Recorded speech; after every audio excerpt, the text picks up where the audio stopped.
So, why in the year 2022 have I just played through Call of Duty 4 Modern Warfare? The old version. This playlist on YouTube has essentially been me following the whims of games from one to the next.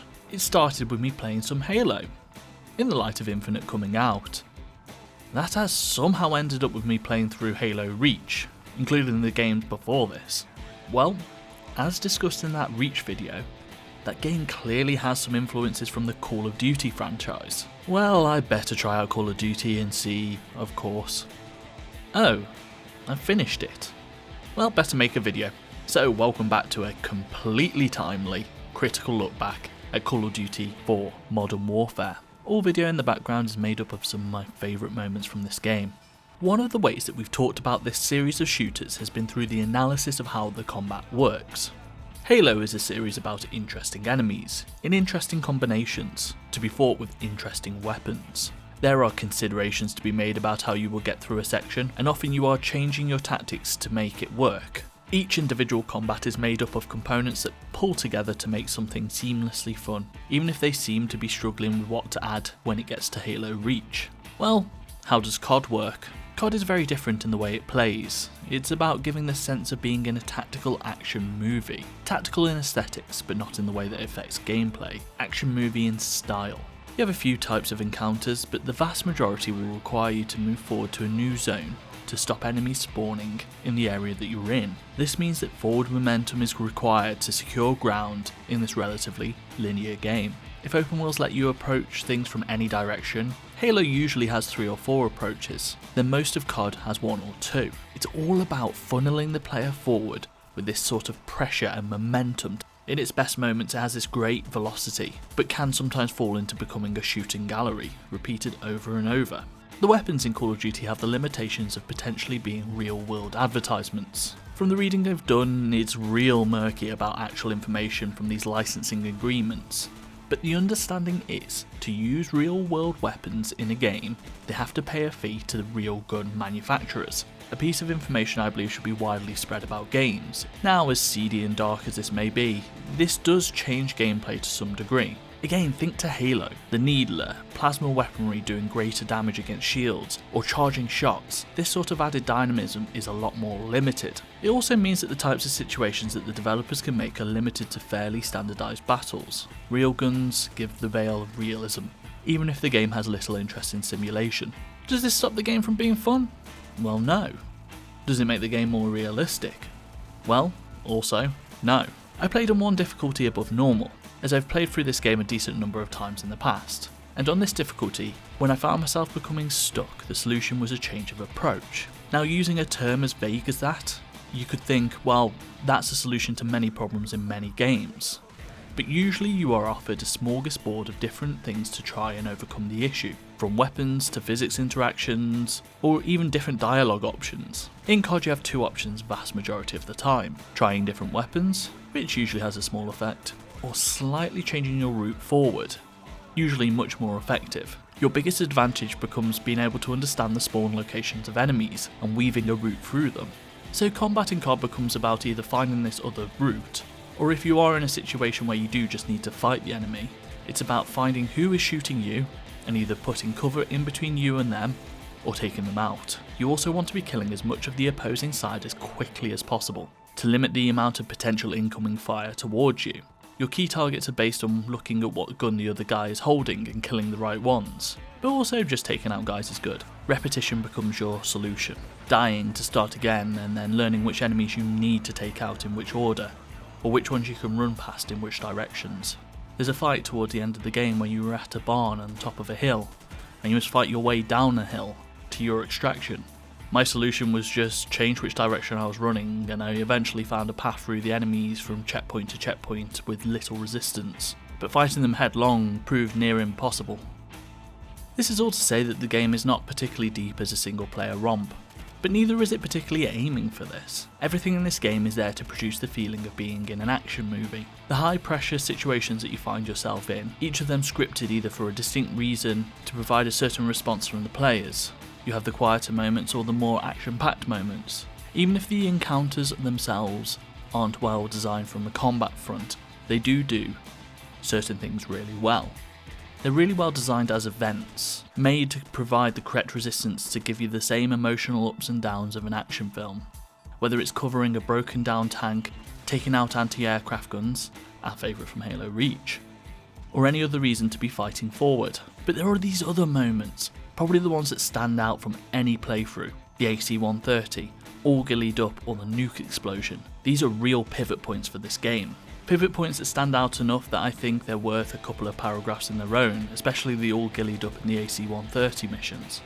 All Gillied works as a highly directed mission that simulates a sense of stealth through a radiated Chernobyl, without ever having to actually have a whole stealth system to do the heavy lifting.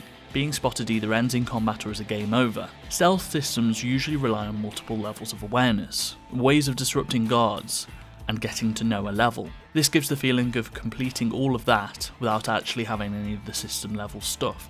The veil holds up just enough to give the sense of stealth without having to create that reality. As this veil does exist throughout these games, mechanically they do not do much else to back it up. It leads to one of the primary forms of analysis being the story and emotional output that these missions have. That's the justification for the missions, that's what knits it all together. All gillied up as this, but also the AC-130 mission. In the AC-130 mission, you step away from boots on the ground soldiers, who are up a certain creek, having just crash landed their helicopter.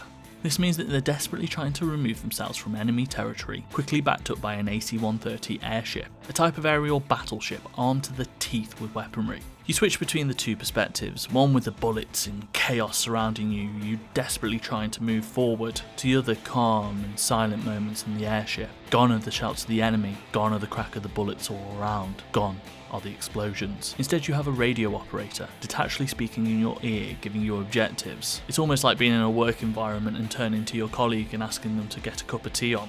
In amongst this, you will get a, whilst you're doing that, could you please take out the ambush ahead? Watch out for our guys on the ground, they flash a certain colour. Please don't use the particularly big cannon around these guys. You sit back in your air-conditioned room with your coffee, taking these arcadey calm shots against enemies. This works to show how unhuman the distinctly human act of combat has become to a whole group of people. This is not me saying that gone are the days of honour, seeing the whites of someone's eyes as you swing your sword at them. More that if you are going to go out and fight someone, it acts as a deterrent if you can actually see the whites of their eyes and they're there in front of you. Now, detachedly, we can happily sit above our enemies, destroying waves and waves of them to get our good guys back home safe. I started playing Call of Duty as a way to compare back to Reach, but in reality there is a lot that doesn't carry through these games. In fact, what actually does the most is mainly thematic, the style of directed mission design, where you feel like you're playing a part in a play, one where you are punished for not remembering your lines. It's not really that true for Reach. You have a much wider berth to choose your approach for what you need to do. To some degree, all games are about producing feeling, whether that's the feeling of being in a world or a more emotional feeling derived from story. Games do this through a lot of mechanical means, but Call of Duty sets up a methodology to produce a certain style of game that we can see replicated since then. Again, it's the each mission being a conceptual idea that will have just enough mechanics for theming, without having to produce in-depth systems to create these effects. And the thing about systems is they can have a cascading effect and create a different gameplay for each person who plays the game.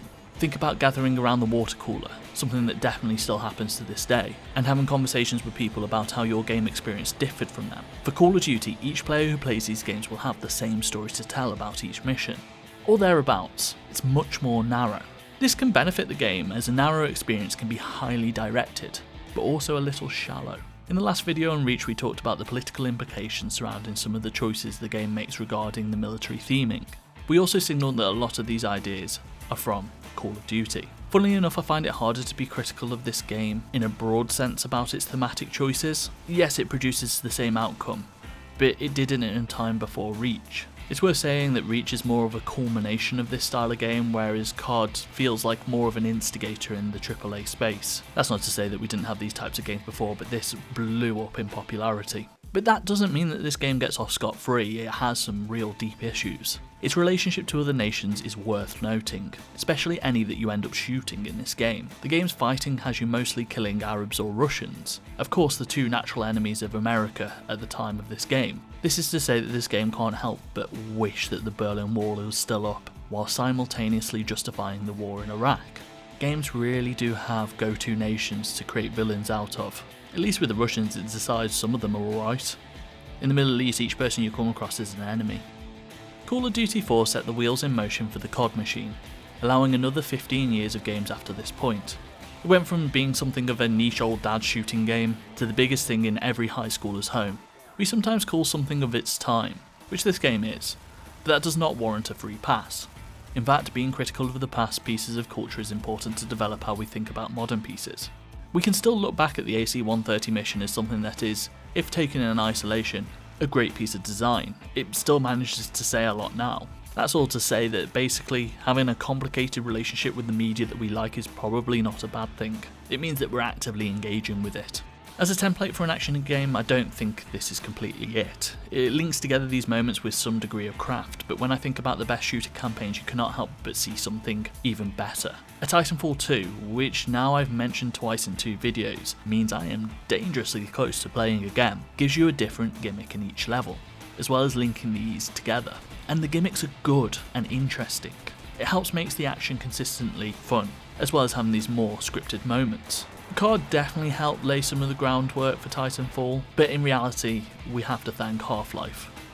The hoorah military stuff is a position that can be interesting to take in games. Hell, look at something like Spec Ops The Line, a game that noticed that it could at least use this place to explore the genre. When you just end up parroting that go-to mentality that reinforces structures that produce things like the war in Iraq, it becomes distinctly hard to argue that it being the go-to standard in games was a good thing. As I said, having complicated feelings about our favourites is not a bad thing. So where are we going to go with this series from here? Well, apart from the rest of the Halo games I apparently have to play now, another game that came out in 2007 has a deep connection to firearms and a certain level of machismo, but remains so interesting when compared to something like the likes of COD, is Stalker, Shadow of Chernobyl. Yep, I've been playing this game and God, it's good. So thank you for watching this video. If you've enjoyed it, then please like and subscribe. I'm getting slowly closer to guarantee at least one stream a week on Mondays, with other bonus ones dotted about when I can manage them. So come and join me chatting about whatever I'm playing at the moment. I think the next one I'm interested in is Chinatown Detective Agency, but we'll see. My name has been Billy. Goodbye.